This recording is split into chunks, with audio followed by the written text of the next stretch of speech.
Hello everyone, welcome to Plug in the Power of Data. In this video, we are going to talk about some background information about our mission, which is to connect refugees to medical access through the use of information system.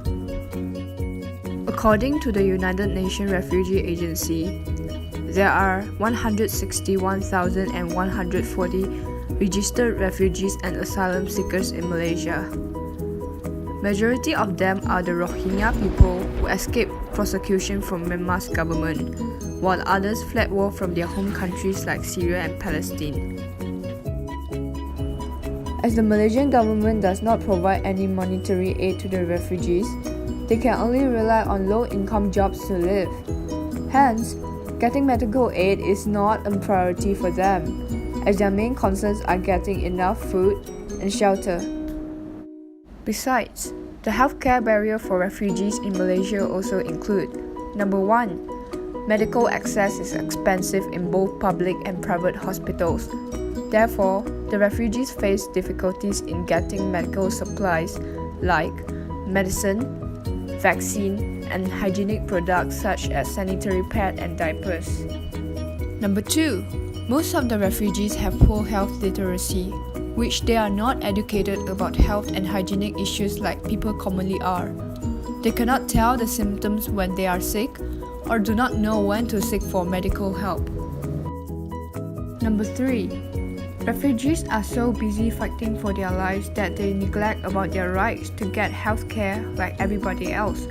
In fact, without legal identification, it is hard for them to protest against the healthcare system in Malaysia. However, despite the barriers, we should take the medical issues of refugees as serious concerns because they are real and shouldn't be neglected any further. For instance, many refugees are the victims of war. They suffer from malnutrition and wounds from injury. If left unattended, these wounds would hold a high risk of infection and could be life-threatening. Next, there are no refugee camps in Malaysia, only overcrowded apartments and homes for refugees.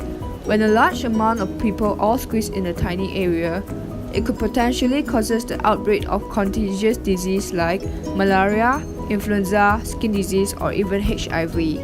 Some of these troubling illnesses could have been prevented easily if the refugees had proper health care. Furthermore, chronic illnesses like diabetes and high blood pressure are very common among refugees.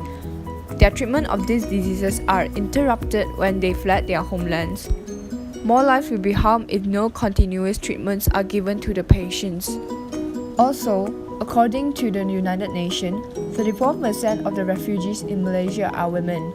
Many of them are pregnant or in post-pregnancy when they escape home and settle down in Malaysia.